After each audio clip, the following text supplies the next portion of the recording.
ஆண்டவராகிய இயேசுவின் நாமத்தில் தொலைக்காட்சி நேயர்களுக்கு அன்பின் வாழ்த்துக்கள். இந்த நாளின் செய்தி ஏசாயாவின் புஸ்தகம் 33ஆம் அதிகாரம் 5ஆம் வசனம்.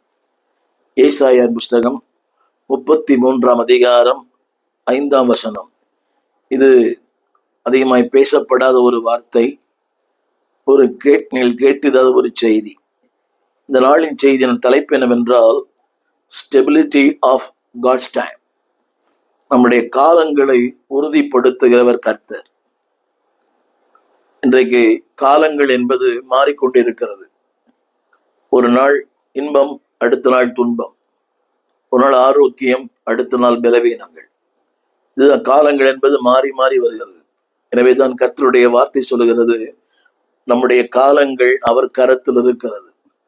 இன்றைக்கு காலங்களை கணிக்கிறார்கள். இன்னைக்கு ஆண்டவருடைய பிள்ளைகள் கூட இந்த நாள் எப்படி என்ற அந்த ராசி பலனை பார்க்கிற மக்கள் ஏராளம். வேதம் இருக்குமானால் அன்பு கூர்ந்து இந்த வார்த்தையை நீங்கள் படிக்க, அதை கோடிட்டுக் கொள்ள அன்பை கேட்கிறேன். அதை கர்த்தருடைய வார்த்தை சொல்லுகிறது, உன் காலங்கள் உறுதியாயிருக்கும். இது இந்த நாளிலே தேவன் கொடுக்கிற வார்த்தை. உன் காலங்கள் உறுதியாயிருக்கும். இது சொல்லப்பட்ட நேரம் ஏசாயா புஸ்தகம் 33ஆம் அதிகாரம். இது சொல்லப்பட்ட அந்த காலம் வித்தியாசமான ஒரு காலம். இந்த ஏசாயா தீர்க்கதரிசன புஸ்தகம் கிறிஸ்துவுக்கு முன்பதாக 700 ஆண்டுகளுக்கு முன்பாக எழுதப்பட்ட ஒரு சம்பவம். இது சரித்திரம், சம்பவம், உண்மை. அதாவது அந்த நாட்களிலே தேவ ஜனங்கள் பாடுகளையும் துன்பங்களையும் கண்ணீரையும் அனுபவித்தார்கள். அசீரியர்கள் தேவ ஜனங்களை அடிமைப்படுத்தினார்கள். எருசலேம் சிறைப்பிடிக்கப்பட்டது. மக்கள் அடிமைத்தனத்திலே வாழ்ந்தார்கள்.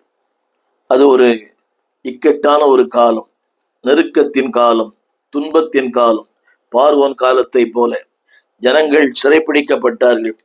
அசீரியர்கள் ராஜ்யங்களை ஆண்டார்கள். அது மட்டுமல்ல, ஜனங்களுக்கு எங்கே போவது, என்ன செய்வது என்ற ஒரு குழப்பம். இதுதான் காலங்கள் நம்ம கொடுக்கிற நிலைகள். பல நேரங்களிலே நம்முடைய பல சூழ்நிலை மத்தியிலே, எதிர்மறையான சம்பவம் மத்தியிலே, we don't know where to go, எங்கே போவது. இது எல்லாருடைய வாழ்க்கையில் நடக்கிற உண்மை சம்பவங்கள். தாவீதின் வாழ்க்கையிலே அவன் எல்லாவற்றையும் இழந்து போனான். அவன் எங்கே போவது என்று தெரியவில்லை. அமலேக்கியரை தேடி போனான். அடுத்து ஆகீஸை தேடி போனான். கவனியுங்கள், இது வாழ்க்கை எல்லாருக்கும் வரும். யாரை தேடி போக வேண்டுமோ அவரை தேடி போவதில்லை. யாரை தேடி போகக்கூடாதோ அவரை தேடி போகிறோம். Wrong people, wrong place, wrong position. இது எல்லாருக்கும் நடக்கிற ஒரு உண்மை. சில நேரங்களிலே அதாவது நிலை குலைந்து போகிறோம். என்ன செய்வது? எல்லாரும் சொல்ற வார்த்தை, அந்த சூழ்நிலை எனக்கு என்ன பண்றதுனே புரியல, இது ஒண்ணுதான் எனக்கு புரிஞ்சுது, எனவே அதை செய்தேன். அதனுடைய பின்விளைவுகள் வித்தியாசமா இருக்கலாம். என சொல்ல வந்த காரியம் பல நேரங்களிலே இது எல்லாருடைய ஆவிக்குரிய வாழ்க்கையில வருகிறது. ஒரு தேவை, எங்கேயோ ஒரு மனிதத்தை சிக்கிக் கொள்கிறோம் வட்டிக்கு வாங்கி. அந்த நேரத்தில் அவர் தந்தார், பணம் வாங்கிட்டோம். இன்னைக்கு அடிமை, இன்னைக்கு வேதனை, இன்னைக்கு கண்ணீர், இன்னைக்கு பாடு, இன்னைக்கு புலம்பல். என்னை கேட்டுக் கொண்டிருக்கிற அன்பு தேவ பிள்ளையே, அதுதான் அன்றைய தேவ ஜனங்களுடைய ஆசீர்வாதம். அதாவது அவளை காப்பாற்றுவதற்கு ஆட்கள் இல்லை, வெளியே கொண்டு வருவதற்கு ஆட்கள் இல்லை. இங்க நான் சொல்ல வந்த கருத்து என்னவென்றால், அன்பானவர்களே, சில நேரங்களிலே 2 விதமான கூட்டத்தார். ஒன்று தேவ ஜனங்கள், இன்னொன்று அசீரியர்கள். பல நேரங்களிலே நாம் அவர் உதவி செய்வார், இவர் உதவி செய்வார், இவர் உதவி செய்வார். இதுதான் அன்றைய ஜனங்களுடைய நிலைமை. எனவேதான் அவர்கள் எகிப்துக்கு போனார்கள். இதை வேதத்துல பல சம்பவங்களில் வாசிக்கிறோம். ஆபிரகாம் எகிப்துக்கு போனார். அதே போல நகோமி மோவாப் தேசத்திற்கு போனாள். பல நேரங்களிலே we choose a wrong place and also we choose a wrong person. என்னை கேட்டுக்கொண்டு அன்பு தேவ பிள்ளையே, பாடுகள் உண்மை, போராட்டங்கள் உண்மை, பிரச்சனைகள் உண்மை, எல்லாமே உண்மை. ஆனால் சரியான வருடத்துக்கு நீங்க போங்க. ஆலோசனை கூட பாருங்க, we go to the wrong people. அந்த ஆலோசனை கொடுக்கிறவர் வாழ்க்கையிலே பல மேடு பள்ளங்களை சந்தித்தவராக இருக்க வேண்டும். இன்றைக்கு பல நேரங்களிலே இதைத்தான் ரோமர்கள் வாசிக்கிறோம். ஆலோசனை கர்த்தன் யார்? அவர்தான் ஆலோசனை கர்த்தர். அவருக்குத்தான் காலங்கள் தெரியும், எல்லாமே தெரியும். என்னை கேட்டுக்கொண்டு அன்பு பிள்ளையே, உங்களுடைய வாழ்க்கையில் if you want to know something, go to the Lord. தேவனிடத்துக்கு போங்க, தேவ ஊழியக்காரத்துல போங்க, அது முதிர்ந்த ஊழியக்காரத்துல போங்க. இந்த பக்குவம் இல்லாத ஊழியர்களை பார்த்திருக்கிறேன். அவங்களுக்கு ஏதோ ஒன்று சொல்ல வேண்டும், தப்பித்துக் கொள்ள வேண்டும். இல்லை, இங்கே சொல்லப்பட்ட வார்த்தை, இந்த வார்த்தையை நான் சொல்லுகிறேன். ஏசாயா 33:5, கர்த்தர் உயர்ந்தவர். உன் சூழ்நிலை விட, உன் இல்லாமை விட, உன் வேதனைகளை விட, உன் கண்ணீரை விட, உன் பாடுகளை விட, உன் வாழ்க்கையின் வழிகளை விட அவர் உயர்ந்தவர். அது மட்டுமல்ல, அடுத்த வார்த்தை ஏசு 33:5, அவர் உன்னதத்திலே வாசமாயிருக்கிறார். அடுத்த வார்த்தை, அவர் சீயோனை நியாயத்தினாலும் நீதியினாலும் நிரப்புவார். இந்த சீயோன் என்ற இடத்துல உங்கள் பெயரை நீங்கள் போட அன்பாய் கேட்கிறேன். உங்களை நியாயத்தினாலும் நீதியால் நிரப்புவார். இந்த பூமியிலே நீதி இல்லை, நியாயம் இல்லை. இதான் உண்மை. உண்மை உள்ள அற்று போகிறார்கள், நீதி இல்லை. நியாயசனத்திலே நீதி இல்லை. இந்த வசனம் சொல்லுகிறது, நியாயத்தினாலும் நீதியினாலும். நீதியை பேசுகிற ஊழியரிடத்துல நீதி இல்லை. நான் பார்த்திருக்கிறேன். ஒரு சின்ன கேள்வி, உங்க வாழ்க்கை நீதியா இருக்குதா? உங்கள் சம்பாத்தியம் நியாயமான சம்பாத்தியமா? உங்கள் வருமானம் நியாயமானதா? உங்க வீட்டில் இருக்கிற பொருட்கள்ல நியாயமான நீதியால் உண்டானதா, அநீதியால் உண்டானதா? இன்னைக்கு ஆவிக்குரிய சபைக்கு போகிற அநேகர் வாங்கின கடனை திருப்பி தருவதில்லை. கடன்காரனை இங்க பரலம் போக முடியாது. அது வங்கியா இருக்கலாம், தனிநபரா இருக்கலாம். திரும்ப சொல்லுகிறேன், உங்கள் வாழ்க்கையிலே நீதி நியாயம் இல்லை என்றால் அதுக்கு நீ எதை காரணம் சொல்லலாம்? அவர் எப்படி அநியாயமா சம்பாதிச்சார், அவர்கிட்ட வாங்கினேன். இன்னைக்கு பாருங்களேன், அதிகமான இது எல்லா துறைகளிலும், அரசு துறைகள், எல்லா துறைகளிலும் என் அன்பு தேவ பிள்ளைகளே, நீங்கள் கர்த்தருடைய பிள்ளைகளா இருக்கலாம். ஒருவேளை நீங்கள் அரசாங்கத்துல ஏதோ ஒரு துறையில் பணியாற்றி கொண்டிருக்கலாம்.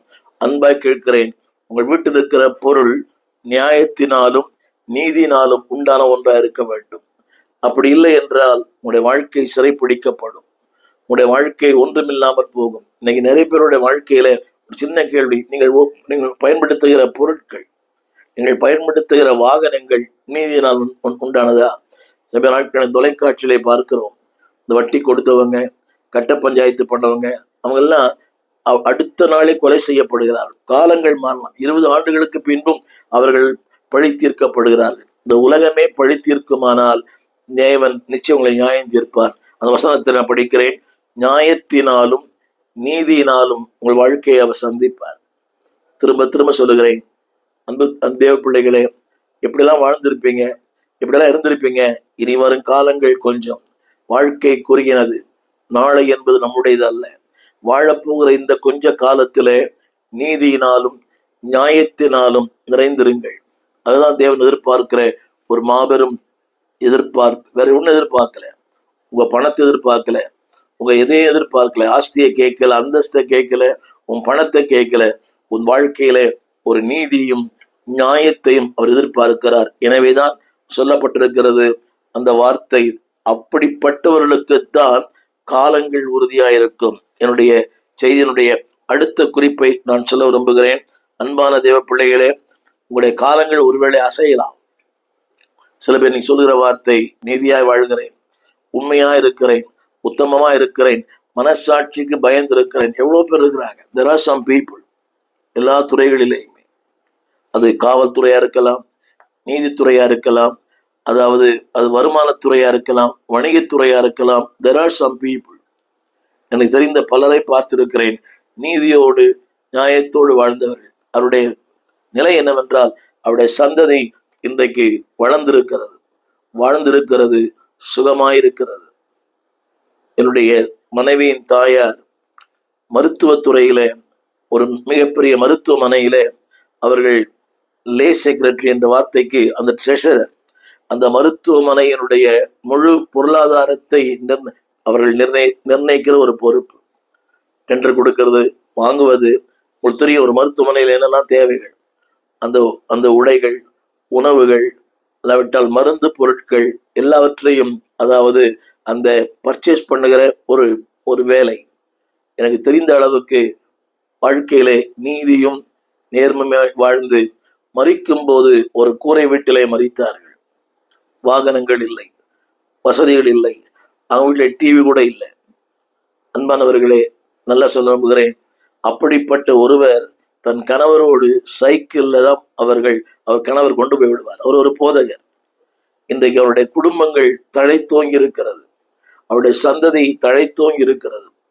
நான் சொல்ல வந்த அந்த பொருள் என்னவென்றால், நீதியினாலும் நியாயத்தினால், நல்ல கவனிங்க, ஒரு லே செக்ரட்டரி கிரேட் 1 அரசு துறையில அவர்கள் தன் கணவனோடு சைக்கிள்ல போறது எப்படி இருக்கும்? அவள் மரித்து பரலோகம் போயிட்டாங்க. தன்னுடைய வருமானத்தை அதிகமாய் ஊழியர்களுக்குத்தான் தந்தார்கள். அவருடைய பென்ஷன் பணத்தை கூட ஊழியர்களுக்குத்தான், ஊழியர்களுக்குத்தான். தன் சொந்த பிள்ளைகளுக்கு கொடுத்ததாக எனக்கு நினைவில்லை. நான் சொல்ல வந்த அன்பான தேவ பிள்ளைகளே, உங்களை குறித்து அப்படி சொல்ல முடியுமா?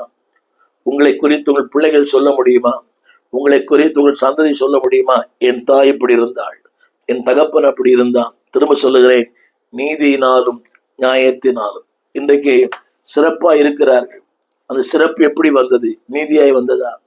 நியாயமாய் வந்ததா? நீங்கள் பயன்படுத்துகிற ஒவ்வொரு பொருளும் சொல்லணும், இது நீதியான பொருள், இது நியாயத்தால் உண்டான பொருள்.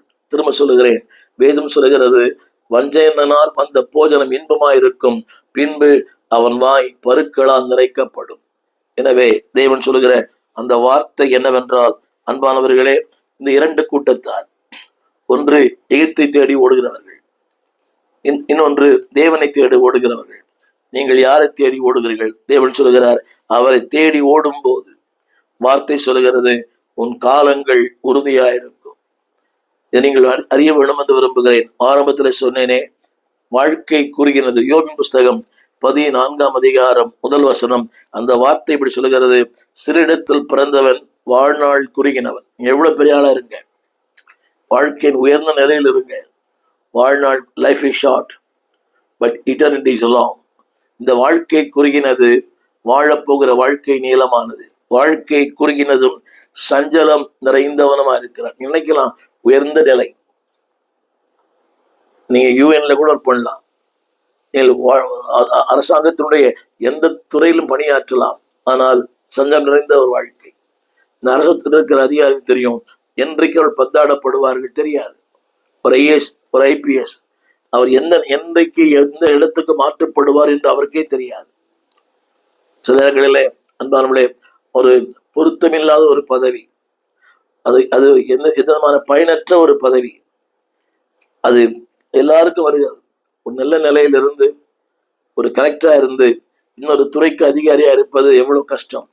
நான் சொல்ல விரும்புகிறேன், நீங்கள் எந்த நிலையில் இருந்தாலும் நீதியாயிருங்கள், நியாயத்தோடு இருங்கள். காலங்கள் உங்களை உறுதிப்படுத்தும், கர்த்தர் உறுதிப்படுத்துவார். நீங்க எந்த மதத்தை சார்ந்தவராய் இருங்கள், எந்த கொள்கை உடையவராய் இருங்கள், ஆனால் உங்கள் நீதி, உங்கள் நியாயம் உங்களை உறுதிப்படுத்தும். அந்த வார்த்தையை திரும்ப சொல்லுகிறேன், ஏசாயா 33:6, உன் காலங்கள் உறுதியாயிருக்கும். அந்த காலங்கள் என்ன செய்யும் தெரியுமா? அந்த காலங்கள் பூரண ரட்சிப்பை தரும், விடுதலை தரும், வாழ்வை தரும், மேன்மையை தரும், அந்தஸ்தை தரும், வாழ்க்கையின் எல்லா நிலைகளிலேயும் உங்களை உயர்த்தும். அதுதான் பூரண ரட்சிப்பு. இன்னைக்கு ரட்சிக்கப்பட்டிருக்கிறாங்க, ஆனா இன்னும் விடுதலை இல்லை. பாவத்திலிருந்து, அசுத்தத்திலிருந்து, அந்தகாரத்திலிருந்து, பொய்யிலிருந்து, புரட்டிலிருந்து, அடுத்தவர்களை ஏமாற்றுகிற ஏமாற்றும் தன்மை இருந்து விடுதலை இல்லையே. திருச்சபைக்கு போகிறார், அவங்களும் வேத படிக்கிறாங்க. துக்கமான விஷயம், துக்கமான விஷயம். லஞ்சம் வாங்கி அந்த லஞ்ச பணத்துல வேதம் வாங்கி தருகிறார். அது எவ்வளவு வேதனை. அவர் வேதம் வாங்கி தருகிறார், அநேகர் வேதம் வாங்கி தரார், ஆனா துணிகரமா லஞ்சம் வாங்குறார். அவருடைய துறையை கேட்கும் போதே சொல்றாங்க, அவரா? யோசித்து பாருங்கள். சாட்சி சொல்லுவது அல்ல முக்கியம், சாட்சியாய் வாழ்வது முக்கியம். என்னை கேட்டுக்கொண்டிருக்கிற அன்பு தெய்வ பிள்ளையே, அவர் உயர்ந்தவர். அது மட்டுமல்ல, அவர் நீதியினாலும் நியாயத்தினாலும் அவர் இருக்கிறவர். திரும்ப சொல்லுகிறேன், அந்த நீதி நியாயம் கொஞ்சமா இருக்கணும். குடும்ப உறவுகள்ல நீங்கள் மாமியாரா இருக்கலாம், மருமகனா இருக்கலாம், மனைவியா இருக்கலாம், கணவனா இருக்கலாம். நீதி இருக்கிறதா? உங்கள் பேச்சிலே நீதி இருக்கிறதா? நீ யார் காசு தராங்களோ அவங்க பக்கம்தான் அவர் போறார். இன்னைக்கு நீதிக்கும் நியாயத்திற்கும் மதிப்பே இல்லை. என்னை கேட்டுக்கொண்டு அன்பது பிள்ளையே, நீதியும் நியாயமும், அந்த வசனத்தை சொல்லுகிறேன், அது உறுதியாயிருக்கும். சோர்ந்து போக வேண்டாம், சோர்ந்து போக வேண்டாம். பதில் இல்லையே, உண்மை இல்லையே, உண்மைதான், உண்மைதான். நீங்கள் என்னை விட வயதிலே மூத்தவர்களாக இருக்கலாம், அனுபவம் நிறைந்த ஒருவராக இருக்கலாம். ஆனாலும் நீதியும் நியாயமும் இதுவரை ஏறக்குறைய ஒரு 70க்கும் மேற்பட்ட சபைகளை ஸ்தாபித்திருக்கிறேன். கட்டிடம் இடம் வாங்கி நிலம் வாங்கி அதை கட்டிடம் கட்டியிருக்கிறேன். வீட்டையும் கட்டி கொடுத்திருக்கிறோம். இடம் வாங்கி தந்திருக்கிறோம். 70 பேருக்கு இடம் வாங்கி கொடுத்திருக்கிறேன். அதை பெயர் மாற்றின மக்கள் ஏராளம், பத்திரம் மாற்றின மக்கள் ஏராளம், இதை எதிர்த்து பேசுகிறவர்கள் ஏராளம், மதிக்காதவர்கள் ஏராளம். ஆனா ஒண்ணு தெரியும், நீதியும் நியாயமும். அவங்க சொல்லுவாங்க, இடம் தானே வாங்கி தந்த, பில்டிங் நான் தானே கட்டினேன். யோசிப்பவர்கள், அந்த நாட்களிலே இடம் வாங்குவது என்பது, இந்த நாட்டில் இடம் வாங்குவது என்பது ரொம்ப கடினம். அது பட்டணங்களிலே, சென்னை பட்டணத்துல நான் சொல்ல வந்த வார்த்தை, அப்ப யோசிப்பேன், நீதிக்கும் நியாயத்திற்கும் மதிப்பில்லையே. நீதி, நான் ஒரு உண்மை சொல்லுகிறேன், இதுவரையும் நான் சந்திக்காத அந்த இடங்களை போய் பார்த்து கூட இல்லை. அன்னைக்கு அது பத்திரப்பதிவுல கையெழுத்து இடம் வாங்கி பணம் கொடுத்து பத்திரப்பதிவு பண்ணிட்டு வந்தேன். I never seen that place. ஒரு நம்பிக்கை, தேவன், தேவ ஆலயம், தேவ ஊழியம், சபை. ஆனால் அதை சற்று கூட அவர்கள் அதை நினைத்து பார்ப்பதில்லை. எதிர்மறையாளோடு, அடுத்த நபர்களோடு, ஆட்சியாளரோடு, துன்மார்க்கரோடு. நான் சொல்ல வந்த கருத்தை நல்ல கவனிங்கள். நீதியினாலும் நியாயத்தினாலும் உங்களை ஸ்திரப்படுத்துவார். சோர்ந்து போக வேண்டாம். நீ என்ன பண்றீங்களோ அதை உறுதியாய் பண்ணுங்க. அது மட்டுமல்ல, அந்த நீதியும் நியாயம் உங்களுக்கு என்னத்தை தரும்? அது சொல்லப்பட்டிருக்கிறது 33:6. பூரண ரட்சிப்பை தரும், ஞானத்தை தரும், அறிவை தரும். இதெல்லாம் அந்த 5ஆம் வசனத்தினுடைய விளைவு. 33 5ஆம் வசனத்தினுடைய விளைவுதான் பூரண ரட்சிப்பு, ஞானம், அறிவு. அது மட்டுமல்ல, நீதிமொழிகள் 2:6 சொல்லப்பட்டிருக்கிறது, அந்த நீதியும் நியாயமும். நீதிமொழிகள் 2:6 ஞானம் தரும், புத்தி தரும், அறிவு தரும், பூரண ரட்சிப்பை தரும். இது தெரியுமா? என் மகனே, பாருங்க எவ்வளவு அன்போடு அழைக்கிறார், என் மகனே, உரிமையோடு. அப்படியானால் அவருக்கு நான் மகனா இருக்க வேண்டுமானால் நீதி வேண்டாமா? நியாயம் வேண்டாமா? பாருங்கள், என் தகப்பன் என்னை மகன் என்று அழைக்க வேண்டுமானால் அவருக்கு பிரியமாய், ஏற்புடையவராய், அவர் சித்தம் செய்கிறவராய், அவர் நோக்கத்தை நிறைவேற்றுகிறவராய், அவருக்கு பிரியமாய். அவர் சொல்லுகிற வார்த்தை, என் மகனே. அடுத்த வார்த்தை, இவைகள் உன் கண்களை விட்டு பிரியாதிருப்பதாக. அவர் சொல்லுகிற வார்த்தை, அந்த தேவனுக்கு அந்த நீதியும் நியாயமும் என்னத்தை தரும் என்றால், நீதிமொழிகள் 3:21 மெய்ஞானத்தையும் நல் ஆலோசனையை தரும். தொடர்ந்து படிக்கலாம். 3ஆம் அதிகாரத்தை. இட் கிவ்ஸ் ப்ராஸ்பரிட்டி, செழிப்பை தரும், புரிந்து கொள்ளுதலை தரும், உன் பாதைகளை செம்மைப்படுத்தும். தமிழ்ல செம்மைப்படுத்தும், ஆங்கிலத்துல you will travel with you. நீங்கள் நீதியாயும் நியாயமாயும் வாழ்வீரானால் God will travel with you all your ways. உன் நடையெல்லாம் காத்துக்கொள். ஆங்கிலத்துல he travel with you. உன்னோடு கூட அவர் பிரயாணம் பண்ணுவார், wherever you go. திரும்ப சொல்லுகிறேன், உங்கள் வாழ்க்கை நீதியினாலும் நியாயத்தினாலும். அந்த ஏசாயா 33:5 சீயோனை நீதியினாலும் நியாயத்தினாலும் நிரப்புகிறார். அந்த சீயோன் என்பது நீங்க தான். அந்த காலத்துல இருந்தும் இந்த கர்த்தர் நம்ம சீயோன் ஆக்கியிருக்கிறார். அந்த சீயோனுடைய முதல் தகுதி என்ன? நீதி, நியாயம். என் அன்பு ஊழியர்களே, திருச்சபைக்கு போகிற என் அன்பு விசுவாசியே, உன்னிடத்துல நீதி இருக்கிறதா? நியாயம் இருக்கிறதா? உன்னுடைய நேரங்களில் நீதி இருக்கிறதா?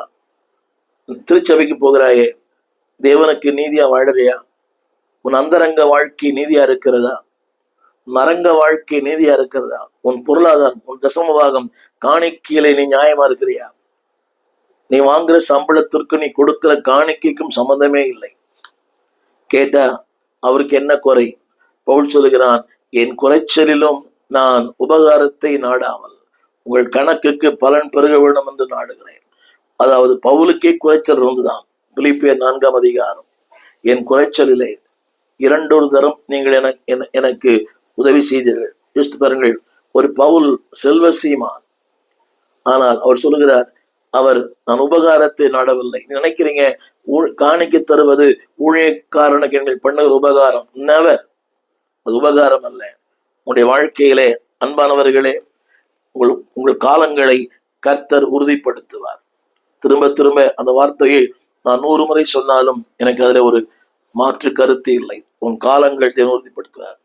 தொடர்ந்து பிரயாணம் செய்யுங்கள், உண்மையா இருங்கள், உத்தமமா இருங்கள். அதுல சொல்லப்பட்ட ஒரு வார்த்தை 3:21, அது உன்னை விட்டு பிரியாதிருக்கட்டும்.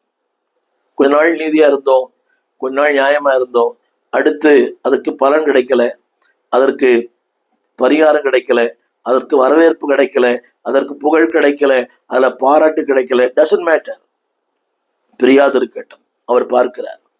அது மட்டுமல்ல அன்பானவர்களே, அதுல ஒரு வார்த்தை சொல்லப்பட்டிருக்கிறது, அந்த நீதியும் நியாயத்தையும் காத்துக்கொள். நீதிமொழிகள் 3ஆம் அதிகாரம் 21ஆம் வசனம். அதை செய்யும் போது God will protect you. நீதிமொழிகள் 3ஆம் அதிகாரத்தை வாசியுங்கள். நான் தொடர்ந்து ஒவ்வொரு வேத பாடத்திலேயும் நீதிமொழிகள் 3ஆம் அதிகாரத்தை எடுத்துக்கொண்டிருக்கிறேன். 1, 2, 3 என்னுடைய அந்த செய்தியை கூட பாருங்க. வேத பாடத்துல நீதிமொழியின் புஸ்தகத்துல தொடர்ந்து நான் பேசிக் கொண்டிருக்கிறேன். அதையும் ஊடகத்துல பார்க்க அன்பாக கேட்கிறேன். எனவேதான் அந்த வார்த்தை இப்படி சொல்லுகிறது, உன் காலங்கள் உறுதியா இருக்கும். ஒன்று தெரியுமா, இந்த பூமியிலே எதுவுமே உறுதியானதல்ல. நினைக்கிறீங்களா, வேலை வாய்ப்பு, வெளிநாட்டு வேலை, இந்த ஐடி எல்லாமே உன்னை விட்டு விலகினாலும் தேவனுடைய கிருபை உன்னை விட்டு விலகாது. எனவேதான் அந்த வார்த்தை சொல்கிறது, உன் காலங்கள், உன் வாழ்க்கை, உன் அர்ப்பணம், உன் தியாகம், உன் நீதி, உன் நியாயம் அதை உறுதியா இருக்கும் என்று சொல்லும் போது அவர்தான் அதை உறுதிப்படுத்துகிறார். ஆங்கிலத்தில் சொல்லப்பட்ட வார்த்தை ஸ்டேபிள். இன்னைக்கு எதுவுமே ஸ்டேபிள் இல்லையே. பாருங்களேன், இந்த கரன்சி, நம்முடைய நாணயங்கள், ஒரு தங்கம் விலைவாசி எதுவுமே ஸ்டேபிள் இல்லை. பெட்ரோல் ஸ்டேபிளே கிடையாது. அவங்க சொல்றாங்க அன்றைய விலை நிர்ணயம், தங்கத்தின் அன்றைய நிலை எதுவுமே ஸ்டேபிள் கிடையாது. அரசாங்கமே ஸ்டேபிள் இல்லை. ஆனால் தேவன் சொல்லுகிறார், God is stable. உறுதியானவர், ஸ்திரமானவர், உறுதிப்படுத்துகிறவர். அவர் சொல்லுகிறார், அன்பானவர்களே, வாழ்க்கையிலே போராட்டத்தின் நாட்கள், கண்ணீரின் நாட்கள், இன்றைய காலகட்டமே ஒரு ஸ்திரமற்ற ஒரு வாழ்க்கை.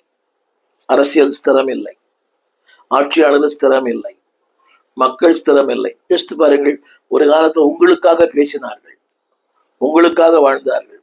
ஒரு ஊழியர் எழுதியிருக்கிறார் என கடிதத்துல, காலம் முழுவதும் உங்கள் காலடியில் இருந்து ஊழியம் செய்ய விரும்புகிறேன். இன்றைக்கு அவர்தான் தினந்தோறும் என் உயிர் எடுக்கிறார். காலம் முழுவதும் உன் காலடியிலே அவர்தான் இன்றைக்கு என் உயிரை டெய்லி எடுத்துக்கொண்டே இருக்கிறார். நான் சொல்ல வந்த கருத்து இதுதான். ஸ்திரமற்ற மனிதர்கள், ஸ்திரமில்லாத வாழ்க்கை, ஸ்திரமில்லாத சூழ்நிலைகள், ஸ்திரமில்லாத தொழில், எதுவுமே ஸ்திரம் அல்ல. அவர் மட்டும்தான். என்னுடைய செய்தி என்னவென்றால், the stability of God, உன்னை ஸ்திரப்படுத்துகிறவர். உன் காலங்களை, திரும்ப சொல்லுகிறேன், உன் காலங்கள் உறுதியாயிருக்கும். எப்ப தெரியுமா? Trust the Lord, obey the Lord, worship the Lord. ஒன்றுதான் சொல்கிறேன், trust the Lord, அவரையே நம்புங்க. எந்த சூழ்நிலையிலும். யோபு சொன்னானே, என்னை கொன்று போட்டாலும் அவர் மேல் உறுதியாயிருப்பேன். அது எப்படிங்க? கொன்று வாழ்க்கை முடிஞ்சிட்ட பிறகு எப்படி உறுதியா இருந்தா என்ன, உறுதியா இல்லாவிட்டா என்ன? அவர் என்னை கொன்று போட்டாலும் உறுதியாயிருப்பேன். ஸ்டேபிள். worship the Lord. எல்லாம் போச்சு, எல்லாம் பிள்ளைகள், சொத்து, சுகம், ஆஸ்தி, ஆரோக்கியம் எல்லாம் போயிடுச்சு. ஆனால் யோபின் புஸ்தகம் சொல்லுகிறது 2ஆம் அதிகாரத்தை, அவர் எழுந்தான், அவன் ஷேவ் பண்ணார், உடை அணிந்தார், பணிந்து குனிந்து 3 வார்த்தை வருது, கர்த்தர் கர்த்தர் கர்த்தர். கர்த்தர் கொடுத்தார், கர்த்தர் எடுத்தார், கர்த்தருடைய நாமத்துக்கு ஸ்தோத்திரம். 3 முறை கர்த்தர் கர்த்தர் கர்த்தர். முடியும் போது பிரைஸ் தி லார்ட். அது எப்படி வரும்? ஒரு பிரைஸ் தி லார்ட் எப்படி வரும்? ஆத்திரம் தான் வரும், ஸ்தோத்திரம் வராது. ஆனால் அவர் சொல்லுகிறார் ஸ்தோத்திரம். இன்னைக்கு வாழ்க்கையில பாருங்க, திருச்சபையில ஆராதனையில் கூட ஸ்தோத்திரம் வர்றதில்லை. அப்படியே தலை குனிந்து அப்படியே சிலமாறி போறது. ஒரு கரங்களை உயர்த்தி ஆராதிப்போம். இன்றைக்கு அன்பானுடைய மாற்று சபையினர்கள் நல்லா ஆராதிக்கிறாங்க. ஆவிக்குரிய சபை மயான அமைதி. அது என்னவோ தெரியல. அதற்கு காரணம் என்னவென்றால், எங்கே நீதி நியாயம் இல்லையோ அங்கே துதி வராது. யோபின் வாழ்க்கையில் எல்லாம் முடிந்து போனது, ஆனால் துதி இருந்தது. காரணம் என்னவென்றால், நீதி நியாயம். என்னுடைய முதல் குறிப்பு கவனிங்க, அன்ஸ்டேபிள் கண்டிஷன். இன்றைக்கு இருக்கிற ஸ்திரமற்ற வாழ்க்கை. இந்த ஸ்திரமற்ற வாழ்க்கைக்கு ஒன்னே ஒண்ணு ஸ்திரமானது, கர்த்தர் மட்டும்தான். எனவேதான் திருமறை சொல்லுகிறது, யோபின் புஸ்தகம் 14:1 சொன்னேன், சஞ்சலம் நிறைந்தவன் வாழ்க்கை குறுகினது. இந்த குறுகிய வாழ்க்கையில உறுதியான கர்த்தர். எனவேதான் அன்பானவர்களே, இந்த பூமியிலே எதுவுமே ஸ்திரம் இல்லாதது. ஆரோக்கியம் ஸ்திரம் கிடையாது. நம்முடைய இயற்கை சூழ்நிலை ஸ்திரம் இல்லாதது. நம்முடைய வாழ்க்கையே ஸ்திரம் இல்லாது. We don't know when the death will come. மரணம் என்னைக்கு வரும், எப்படி வரும், அந்த டிசாஸ்டர், அழிவுகள். இன்னைக்கு தினந்தோறும் நீங்கள் ஊடகத்தில் பார்க்கலாம், பேரழிவு. கடந்த நாட்களுக்குள்ள எத்தியோப்பியா நிலச்சரிவு, நம்முடைய தமிழகத்திலே ஊட்டியிலே நிலச்சரிவு, கடந்த நாட்டிலே கர்நாடகாவிலே நிலச்சரிவு ஏற்பட்டு ஒரு வாகன ஓட்டியே அப்படியே அது அடித்து கொண்டு போனது. நீங்கள் ஊடகத்தில் பார்த்திருக்கலாம். நான் சொல்ல வந்த கருத்து என்னவென்றால், அன்பானவர்களே, உங்களுடைய அதாவது எல்லாமே அன்எம்ப்ளாய்மெண்ட், வேலை இல்லை, இன்னைக்கு பொருளாதார சீரழிவு, எவ்வளோ பெரிய நாடுகள்லாம் இன்னைக்கு ஒன்றும் இல்லாமல் போயிடுச்சு பாருங்க. இதுவரை இல்லாத கொடுமையான புற்றுநோய். நீங்கள் எந்த மருத்துவமனைக்கும் போங்களேன், ஜனங்கள் அலையலையாய். நான் ஸ்டான்லி மருத்துவமனைக்கு பக்கத்தில் இருக்கிறேன். என்னுடைய வீட்டுக்கு அடுத்த சுவர் ஸ்டான்லி மருத்துவமனை. அந்த ஸ்டான்லி மருத்துவமனையின் சுவரும் என்னுடைய சபையும் ஏறக்குறைய ஒரு 2 நிமிடங்கள் இடைவெளிதான், ஒரு சுவர் தான். அலையலையாய் ஜனங்கள் போகிறதை பார்க்கிறோம். அந்த இடமே காலை முதல் அந்த 12-1 மணி வரைக்கும் பயங்கர நெரிசல், போக்குவரத்து, அலையலையாய். இங்க இருக்கிற தமிழகத்தின் பல இடங்கள், அது எல்லா மருத்துவமனையிலும் உண்டு. ஸ்திரமில்லாத ஒரு ஆரோக்கியம், உறுதியில்லாத வாழ்க்கை. எங்கு பார்த்தாலும் அன்பானவர்களே, கலகம், குழப்பம், திருச்சபைக்குள்ளே அடிக்கடி சண்டை. நான் சொல்ல வந்த கருத்து என்னவென்றால், ஸ்திரமற்ற வாழ்க்கை. எங்க பார்த்தாலும் துப்பாக்கி சூடு, துப்பாக்கி கலாச்சாரம் டெய்லி பார்க்கிறோமே. தினந்தோறும் சென்னை பட்டணத்துல, தமிழகம் முழுவதும் கொலைகள் தான், ஒண்ணுமே இல்லை, கொஞ்சம் காசு தான். இன்று கூட ஒரு மூதாட்டி வெட்டி துண்டு துண்டாக போடப்பட்டு சைதாப்பேட்டையில் ஆற்றில வீசப்பட்டார். 78 வயது மூதாட்டி. நீதி இல்லை, நியாயம் இல்லை. என்னை கேட்டுக்கொண்டிருக்கிற அன்பு தேவ பிள்ளையே, தேவன் சொல்லுகிறார், தேவனை மட்டுமே நம்புங்கள். தேவன் மட்டுமே உடைய வாழ்க்கையின் நம்பிக்கை. அவர்தான் உடைய வாழ்க்கையின் திறவுகோல். நான் சொல்லுகிறேன், அந்த நீதி நியாயத்தோடு வாழும்போது எல்லாமே தோல்வியா இருக்கலாம், ஆனால் தேவன் தேவையானதை தந்து உறுதிப்படுத்தும். எல்லாமே தோல்வியாய் தெரியலாம். நீதி, நியாயம், பக்தி, பரிசுத்தம், உத்தமம், நேர்மை எல்லாம் தோல்வியாய் தெரியலாம், ஆனால் தோல்வி அல்ல. நிச்சயமாகவே நம்மளுடைய தோல்வி போல காணப்பட்டாலும் தேவன் உன் தேவையை தந்து உன்னை உறுதிப்படுத்துவார்.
விலாசம்: போதகர் ஸ்டீஃபன் தேவகுமார், திறந்த வாசல் சபை, நம்பர் 65, பரமானந்த தெரு, 7 கிணறு, சென்னை 600001.